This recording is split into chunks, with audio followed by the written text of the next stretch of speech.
د اسلام د مقدس دین د دفاع دپاره د الله د رسول صلی الله علیه وسلم صحابه کرامو او بذات خود د الله د رسول صلی الله علیه وسلم لوی هستی غټي او لوی قربانی ورکړي دي. د رسول کریم صلی الله علیه وسلم په خاندان کې چې اهل بیت ورته ویل کیږي، د دغه اهل بیت اشخاصو د الله د دین د پاره لوی او غټي قربانۍ ورکړي دي. دا چې د اسلام د پاره قربانۍ صحابه کرام رضوان الله تعالی علیهم اجمعین او اهل بیت رضی الله عنهم اجمعین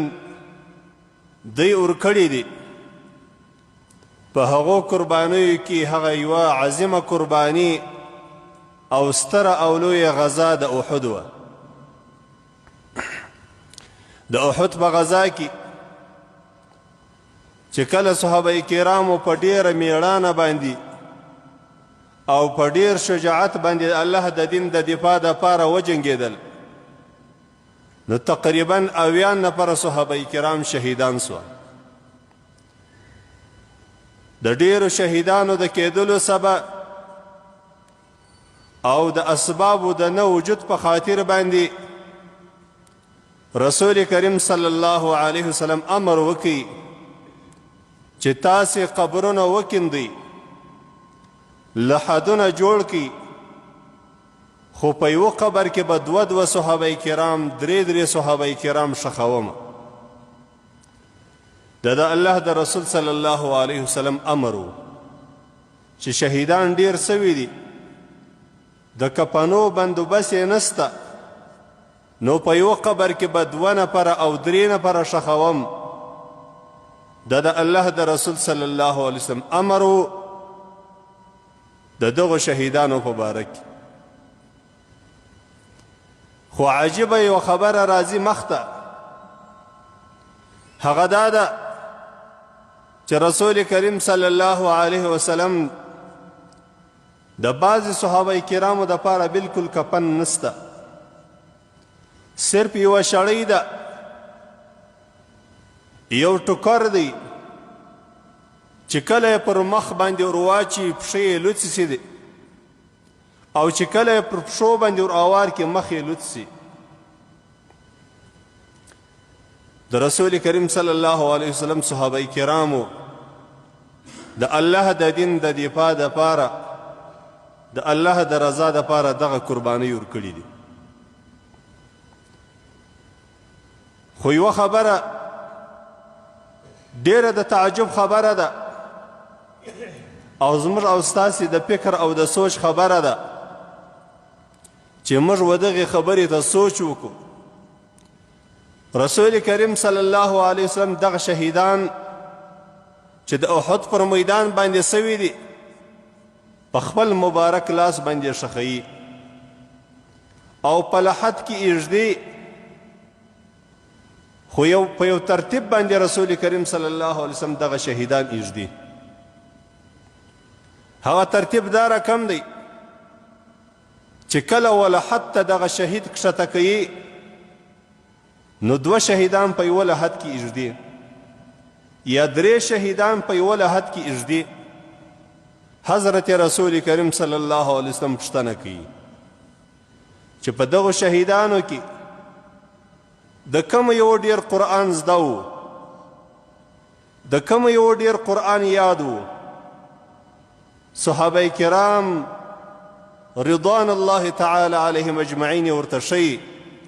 او ورته وایي چې ای د الله رسوله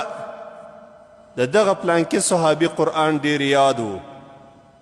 د دغه پلانکي صحابي د قرآن حفظ زیات و. نو چې کله صحابه کرام و حضرت رسول کریم صلی الله علیه وسلم ته کم شهید ورشي چې قرآن زیات دی، نو رسول کریم صلی الله علیه وسلم اول ور هغه شهید را اخلي او په لحد کې د قبلې و طرف ته اول ور هغه ایږدي. نو د تعجب ځای دا دی، د سبق ځای دا دی، د عبرت ځای دا دی چې یو څوک د الله د دین دپاره او د الله د دفاع دپاره د الله د رسول د دفاع دپاره راوځي او جنګیږي او بیا شهیدان کیږي په داسې بې حده مسکنت کې چې د کفن وسله هم نه لري، د الله د رسول ملګري او سید الانبیاء والمرسلین کفن او تدفین هغه کوي، په قبر کې هغه یږدي، د هغه باوجود یې د دغه یو فضیلت پنمات کیږي، د هغه باوجود یې بلا ترتیبه په قبر کې نه یږدي. یو ور دا معلومات کوي چې د چا قرآن ډیر زده و. په دغه حاضرو شهیدانو کې چې دا 2 نفره په یوه لحد کې ایښول کیږي یا 3 نفره په یوه لحد کې ایښول کیږي، په دې کې د چا ښه قرآن زده و، ډیر قرآن د چا زده و. چې د کوم یو ډیر قرآن زده یي نو د الله رسول صلی الله علیه وسلم هغه اول ور قبر ته کښته کوي. د کوم یو ښه قرآن زده دی، د قرآن ښه حافظ دی او قرآن یې ډیر یاد دی، د الله رسول صلی الله علیه وسلم هغه صحابي مبارک اول ور د لحد په لحد کې ایږدي. د سیدنا جابر رضی الله عنه په دغه د احد په غزا کې یوې والد صاحب شهید سوی دی او یوې اکا شهید سوی دی. دی مبارک د دغه حدیث شریف روایت کی ان النبي صلی الله علیه وسلم کان د الله رسول صلی الله علیه وسلم بو یجمع بین الرجلین من قتلا احد، 2 نفره به د احد د شهیدانو څخه یو ځای کوله په قبر کې، ثم یقول ایهما اکثر اخذا للقرآن، په دې کې د چا ډیر قرآن یاد و، د چا ډیر قرآن زده و، چې د هر یو به قرآن ډیر زده و. فاذا اشیر الى احدهما قدمه فی اللحد، چې کله به رسول کریم صلی الله علیه وسلم ته اشاره وسول او جواب به ورکي چې دغه پلان کې ډیر قرآن زده دی، نو رسول کریم صلی الله علیه وسلم به هغه صحابي مبارک اول ور په لحد کې ایښوي. دا د قرآن کرامت دی، دا د قرآن عزت دی، دا د قرآن شفاعت دی. د الله رسول صلی الله علیه وسلم یې موږ ته ښیي. یعنی صرف په دې باندې اکتفا نه وسول چې مؤمن دی پر الله ایمان راوړی دی، او پر دې اکتفا نه وسول چې د الله د رسول صحابي دی، پر دې اکتفا نه وسول چې د الله په لار کې شهید دی. د دغه ټولو فضائلو باوجوده د الله رسول صلی الله علیه وسلم بیا د قرآن پوښتنه کوي د کوم یو ډیر قرآن زده دی، چې د کوم یو قرآن ډیر زده یي د الله رسول صلی الله علیه وسلم هغه اول ور په لحد کې ایږدي. دا سبق دی موږ ته چې د قرآن سره تعلق، د قرآن د زده کړې خیال ساتل، د قرآن په تعلیماتو باندې عمل کول او د قرآن عظیم شان د الفاظو د معنا و لحاظ کول، دا ستا په دنیا کې هم سعادت دی، په آخرت کې هم سعادت دی. لکه په دغه روایت کې چې تیر رسول چې رسول کریم صلی الله علیه وسلم به اول ور په قبر کې هغه صحابي مبارک ایښوي چې دی به د ده به قرآن ډېر زده و. یعنې که موږ او تاسې ودې ته وګورو چې صحابه کرامو هغه شان دی چې د ایمان تقاضا دا ده، یا زموږ او ستاسې په باره کې پیشګویي دا ده چې زموږ د ایمان علامه دا ده چې موږ به د مخکو بزرګانو صفت و تعریف کوو، هغو ته به دعا کوو. څوک چې د بزرګانو د اکابرین د امت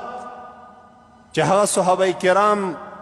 هغه انصار صحابه کرام دي او مهاجر صحابه کرام دي، هغه تابعین دي، هغه تبع تابعین دي، د هغو ادب و احترام نه وکړي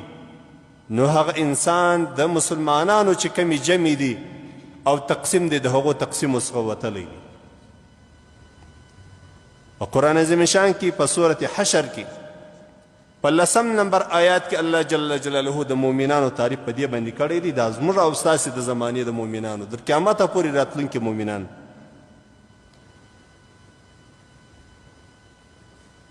ربنا اغفر لنا ولإخواننا الذين سبقونا بالإيمان ولا تجعل في قلوبنا غلا للذين آمنوا ربنا إنك رؤوف رحيم. در قیامت پورې د راتلونکو مؤمنانو صفت دا دی چې دوی به په خپلو دعا کې دا رقم وایي، دوی به دعا کوي خپلو اکابرینو ته ربنا اغفر لنا ولإخواننا الذين سبقونا بالإيمان. یا الله ای زموږ ربه موږ ته مغفرت وکړه او زموږ هغه ورونو ته مغفرت وکړه، هغه د ایمان ورونه ته چې در موږ له مخه په ایمان کې سبقت کړی، وړاندېوالی یې کړی، در موږ له مخه مؤمنان تیر سوي دي. دا د مؤمن علامه ده. نو د علم فضیلت، د علم لوی مقام او شان، د قرآن د تعلیم او د تعلم برکت موږ او تاسو ته له دغه یو حدیثه معلومیږي چې د قرآن څونه شان دی،